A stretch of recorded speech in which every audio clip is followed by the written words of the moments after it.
this is an iHeart podcast. Guaranteed human.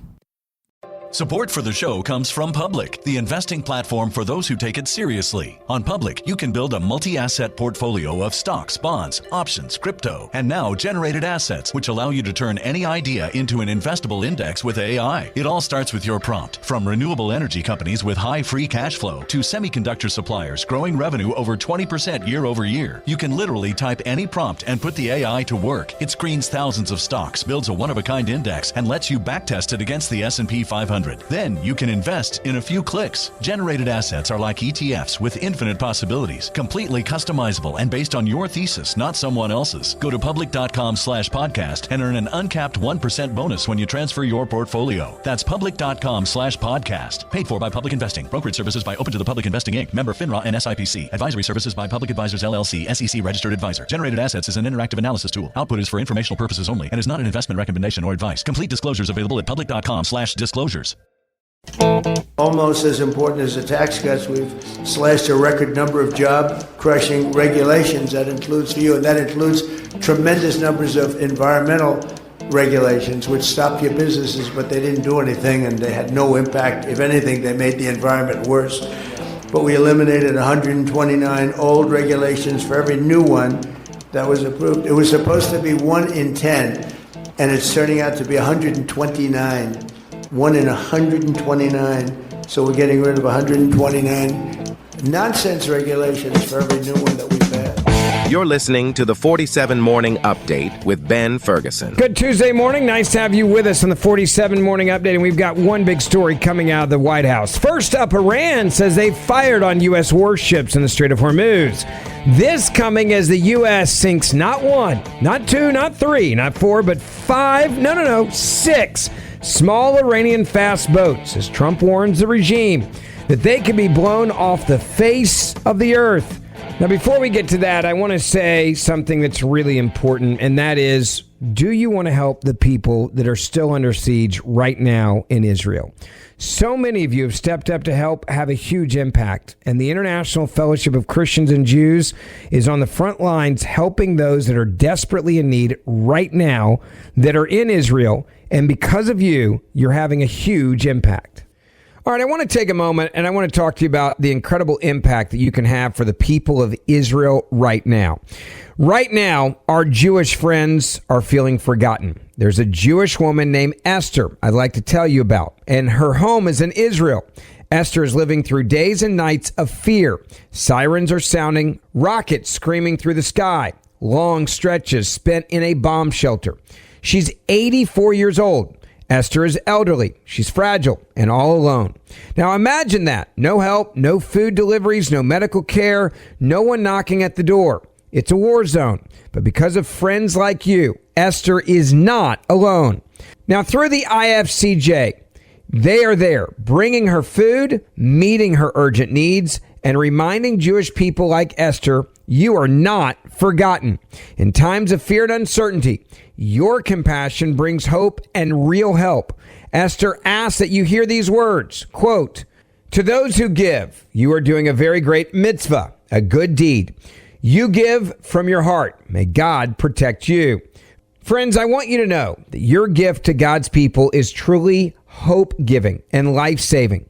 So if you've not gotten involved with the IFCJ, please do it now and don't wait. Call 888-488-IFCJ right now.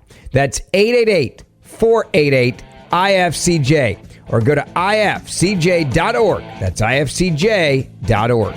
It's the 47 Morning Update, and it starts right now. Story number 1. I want to start by telling you what's happening right now in the Strait of Hormuz. Iran has fired on U.S. warship in the Strait of Hormuz after Trump announced plans to guide ships through the passage. Now, many people don't understand just how massive the Strait of Hormuz actually is. A lot of people think of it as like a simple, easy waterway, almost like the Panama Canal. that is not the case at all. There's been criticism saying, why can't Trump just take out all these Iranian fast boats? We've, again, decimated their Navy. But these little fast boats that are almost like small boats that you would see on a lake anywhere you go this summer with a lot of engines on the back so they have speed is exactly what is hitting these vessels. Now, I'm going to do my best to explain to you something that most Americans have not fully understood or grasped because the media has done a terrible job of truly explaining this global shipping sector and the threat to our Navy and commercial vessels and just how easy it is for these small boats to actually hide, all right? So when we're talking about the Strait of Hormuz, and its importance, saying it that way is honestly a massive understatement. This is one of the most critical choke points on planet Earth. You have more than 20% of the world's oil supply coming through here, and that doesn't count all the other vessels from around the world that use the Strait of Hormuz to get things from point A to point B. Now, to put it in perspective, at its narrowest point, the strait is about 21 miles wide. At its narrowest point. That's insane. Now, that is something that if you think about, it's really hard to be looking out and watching for all these small boats all the time. Now, the shipping lanes of the massive oil tankers and cargo ships are allowed to use is actually only about 2 miles wide in each direction. That's it. It's easy to control that. What's hard to control is the other 19 miles that you have on the left or the right side, or you can divide it up depending on where these ships are. It is massive. So imagine this. You got a gigantic oil tanker. Then you've got some of the largest objects on Earth moving them. They're forced into essentially a narrow highway on the water, making them very easy targets. And then there are multiple layers of threats that can come after them because they are in this 2 mile wide area. All right. So it makes them sitting ducks. Now, you also can ask the question, why are the shipping lanes there? That's the deepest points. And these ships are huge and they're way below the water line, right? Because of how much cargo. So that's part of the reason why you have these narrow, basically highway going through the strait for these massive tankers. All right. Now, Iran's strategy is one that is really tough to deal with. It's not a go head-to-head with the U.S. Navy in a traditional fight. We already did that. They lost. We completely took out their entire Navy of their large ships. We know that. All right. Now they're basically using runabouts, like the average boat you would be using if you're going out there to go sightseeing on a lake, or if you're buying a boat to go to go skiing behind. That is what they're using now. That size boat to go after these tankers and these container ships. All right. So this is a lot like just terrorism that we see around the world. It's really hard to find a lone wolf. It's really hard to find one individual that wants to blow up, a car, or to blow up a bus, or to blow up something next to a hotel, like a restaurant. You understand that's what they're doing now in the Strait of Hormuz. They deploy these small, fast attack boats. All right. They are operated by the Islamic Revolutionary Guard. They're not stupid, okay? They're pretty smart. These boats are designed to be low profile. They're designed to be extremely fast, and they're designed to be highly maneuverable. You could say that these boats are faster and smaller than even the boats that you see that pirates have used to go after ships around the Horn of Africa, for example. They also are armed with heavy machine guns, rocket launchers, and even anti-ship missiles. So this is well executed, well thought out, and they hide well on the sea. All right. So all of that is against, basically, the odds are stacked against us in that way. Now, here's the other thing that's interesting. These boats can run skinny. What does that mean? It means in very little water. They can hug the coastline. They can blend in with normal fishing traffic. They can hide along and among the commercial vessels as well. The Persian Gulf, by the way, is very busy. There's constant movement. There's legitimate traffic everywhere. And that cluster makes it actually easier for these boats to hide among other boats and look like it's one thing on the water when actually it's two things, a large boat and a small boat. So by the time one of these boats breaks away and then starts accelerating towards a tanker or a Navy ship, you may have like minutes or even seconds to react, because you don't have the radar system that many of us would imagine to see all of these little boats coming at you. Now, just think about the logistics, the physics here. You've got a massive oil tanker that can't swerve or stop. These ships take miles to change course, literally. They're very slow. They're very predictable.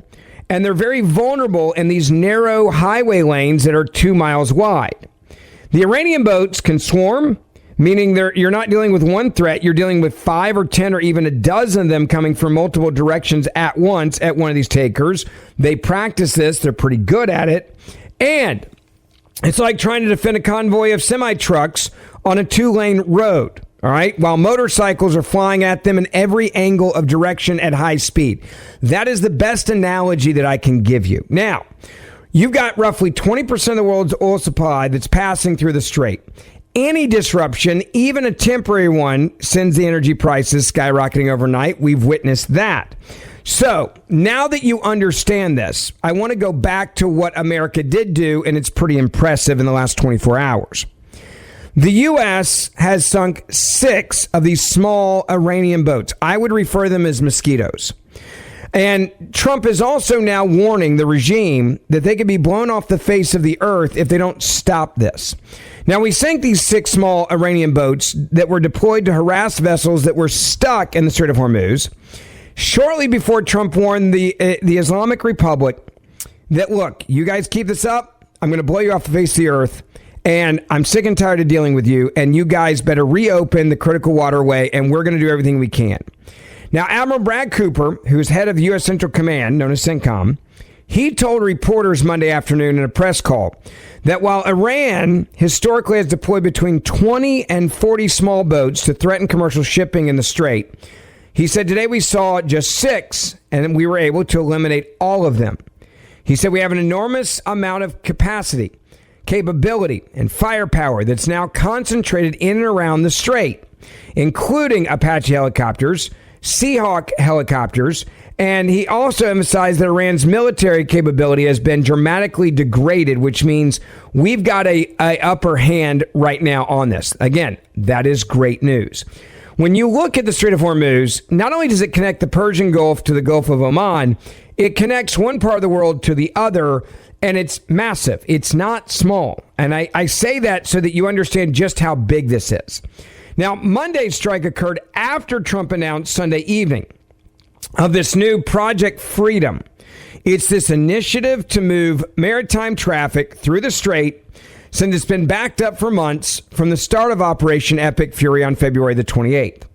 Iran then came out and warned that it would resist any effort to force open the strait and insisted that any ships attempting to move through the waterway must coordinate with Tehran first, prompting Trump to tell Fox News that the Middle Eastern regime would be blown off the face of the earth again if it attacks U.S. flagged vessels, saying, quote, we have more weapons and ammunition at a much higher grade than we had before, is what Trump said.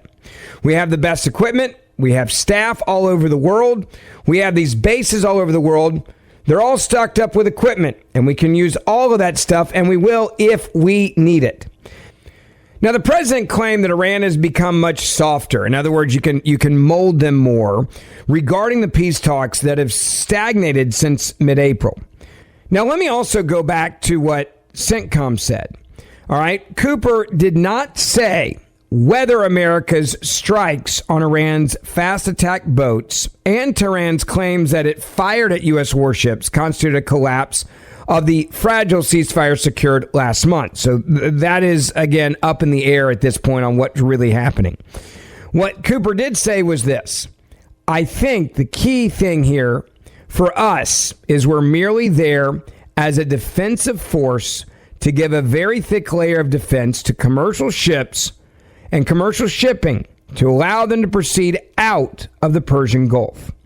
Now, right now, there are literally hundreds and hundreds of ships that are anchored. You have about 87 different countries now that have ships that are flagged to them that are sitting in the Persian Gulf. CENTCOM said, our job is to give them safe passage. Now, here's what we also know. At least 2 U.S. ships crossed the Strait of Hormuz on Monday, according to CENTCOM. A claim that Iran slammed as quote-unquote baseless. And again, that's nothing but propaganda. I also want you to understand something else about these fast boats that are very sophisticated, all right? They're small. They can hide. It's a very large body of water. They can hide behind other vessels and then attack, and you have virtually no warning. These boats, some of them are smaller than 20 feet long. Now, a typical boat that you would go skiing behind for your family is usually 22 to 25 feet. So a lot of these are smaller than that. Some of them even have just one engine but still are able to haul it. Many of them have 2 and 3 engines on a very tiny boat. And these are calm waters in the Strait of Hormuz, so they're able to just haul it almost like a jet ski, I would describe it, with just on top of the water and flooring it. Now, it also remains to be seen how many foreign ships are going to take up CENTCOM's offer to move through the strait after a South Korean used carrier reported an explosion and fire on board when it attempted to cross the waterway. So that's new news there. I guess South Korea didn't want our help. They decided to go it alone. That didn't work very well for them. So what does this mean now? It's pretty clear that the president's saying, I'll give you safe passage if you want it. You have another boat, by the way, that suffered a blast early Monday while fire broke out in the engine room of a Panama flag cargo ship. South Korea's foreign minister has also confirmed. Now, Trump said that attack on the Namu should push Seoul, South Korea, which has 26 ships trapped in the Gulf, to join U.S. in military operations to secure the strait. We'll see if they actually do it. The president saying this on Truth Social, quote, perhaps it's time for South Korea to come and join the mission. Other than the South Korean ship, there has been at this moment no damage to ships going through the strait, the president wrote, noting that military commanders will speak to reporters on Tuesday about all of these operations. Now, along with the South Korean ship, you had a UAE oil tanker that was targeted by an Iranian drone as it tried to cross the strait and caught fire as well. So Iran is doing everything they can to try to hurt the U.S. and to try to shut down the strait. That is obvious. The president's saying we're not going to have it. And then the question becomes, what is next? Is the president going to go back and start hitting targets and individuals in Iran? That is what is really going to be the big question that so many are going to be looking at next. What's very clear is the president has made it clear he's not going to be screwed with or held hostage, and America is there to win, and America is there also to give safe passage. That is very clear. So now we wait and we see what the president does next, but I have a feeling it's going to be pretty darn aggressive.